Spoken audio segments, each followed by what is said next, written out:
За сайн байцгаана уу та бүхэн тэгээ дахин нэгэн tech review-гээр уулзаж байна. Энэ удаа та бүхэнд Apple-ийн дахин нэгэн бүтээгдэхүүнийг танилцуулах гэж байна. За тэгээд энэ удаа та бүхэнд танилцуулах гэж байгаа бүтээгдэхүүн маань Apple-ийн HomePod Mini гэдэг бүтээгдэхүүн байна. Энэ маань юу вэ гэхээр ухаалаг өсгөгч. Тэгээд Apple компани ийм одоо HomePod 2018 онд анх гаргаж байсан.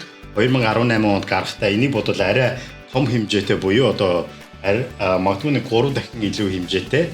Тэгээд дээрэс нь бас айгүй үнэтэй гаргаж ирсэн $350-оор. За тэгээд энэ удаа өнгөрсөн жил энэ минийг танилцуулсан байгаа. Тэгэхээр би энэ минийг та бүхэнд эхлээд задлаад үзүүлье. Дотор нь юу байгааг.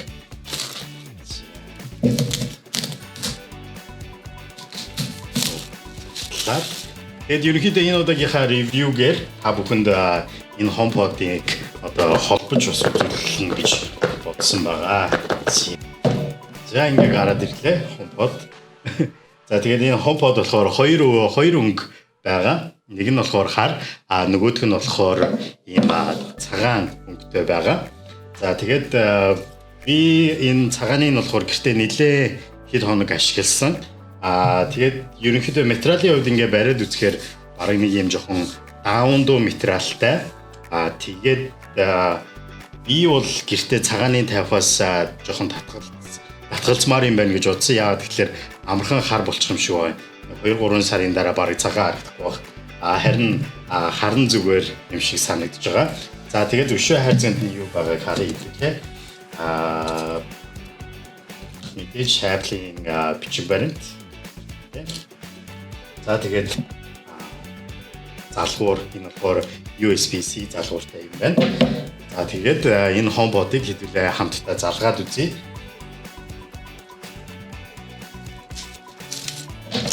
Тэнгүүтээ би уул нь энэ харн ийм цагаан залгууртай биш арай өөр залгууртай байх гэж бодсон чинь цагаан залгууртай юм байна.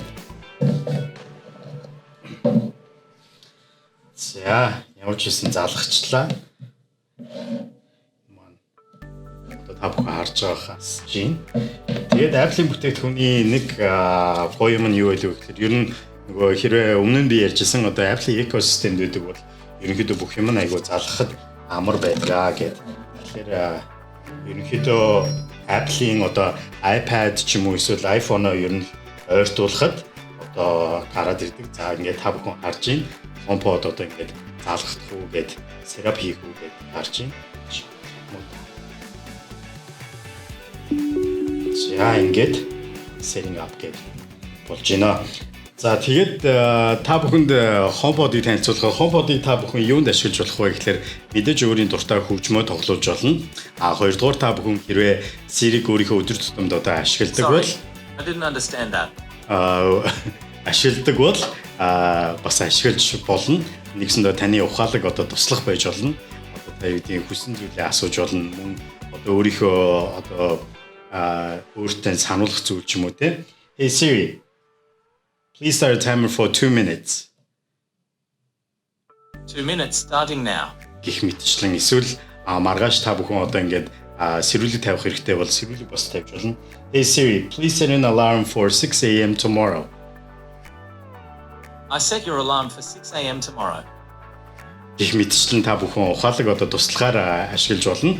Тэгээ өшөөнийг хэрэгэж болох зүйл юу вэ гэхээр хэрвээ та одоо олон өрөө байранд ч юм уу хаус амьдардаг бол одоо та бүхэн өрөө болгондоо одоо энэ нэг Apple-ийн speaker-ыг байрлуулсны дараа intercom маягаар ашиглаж болох юм байлээ.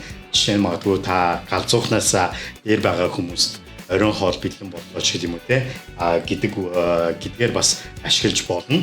Тэгээд мэдээж та бүхэн хэрвээ альт руу ярьжсэн те Apple-ийн экосистем гэж яриад байгаа. Хэрвээ тэр зүйл хэрвээ таны одоо бүх зүйл Apple бол мэдээж одоо энэ бүхэн одоо нөгөө хэрэглэхэд илүү амар байх болно.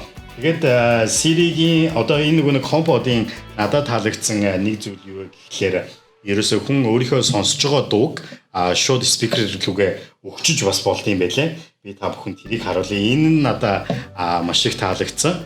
Тэгээд за би ингээд утсан дээрээ одоо жишээ нь дуу тоглуулж байна. Тэнгүүтээ хүсвэл би одоо энийг одоо Apple-ийн нөгөө HomePod руугаа шилжүүлэхдээ зүгээр дээр нь дарахад болж байгаа. ингээд ерөнхийдөө Hey Siri, volume 20. Нөгөө 2 минутын маань alarm хэлж байна. За тэгээд Siri-гийн нэг энэ дуу нь болохоор 1-100 хүртэл явдаг юм байлаа. За тэгээд сүүлд нь та бүхэнд хэлэхэд энэ удаагийн энэ HomePod болохоор ерөөсөө өмнөх HomePod-оо болвол авахд одоо үнийн хувьд бол харьцангуй бага.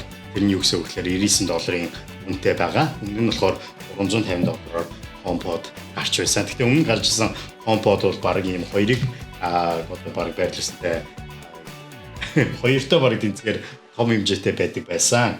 За HomePod-ыг өшөөнийг ашиглах зүйл нь юу гэхээр та гэрээ одоо HomePod-ын тусламжтайгаар ухаалаг болох боломжтой. Одоо гэрээ тань одоо гэрлүүд ухаалаг одоо Wi-Fi-тай ч холбогдсон бол тэгээд бас өнгө өөрчлөгддөг ухаалаг одоо гэрлүүдтэй бол та бүхэн Siri-тэй буюу одоо энэ HomePod-тай холбож асааж унтрааж өнгийг өөрчилж болно. Мөн дээрээс нь та гэртээ ухаалаг залгууруудтай бол тэр залгууруудаараа дамжуулан одоо янз бүрийн одоо синсээ асаалгадаг ч юм уу унтраалгадаг тийм одоо гэрээ ухаадаг болгоход бас энэ HomePod-ыг ашиглаж болох юм аа.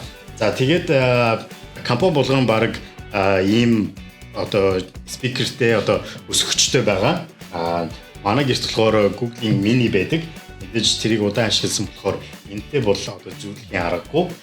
Тэгээд хамгийн сүүлд нь хандаж хэлэхэд энэ Google-ийн спикер яг ингээд нөгөө хамгийн чанга дээрээ бол айгуу таалагдсан. Тэрний юу гэхээр одоо нөгөө ингээд тойрч нөгөө дуун гарч байгаа болохоор айгуу чанга сонсогддог юм байлээ. Тэгээ би гэртээ одоо жишээ нь энийг тоглуулахад манай хажуу айлынхан баг сонсох хэмжээний тим дуу гарч байсан.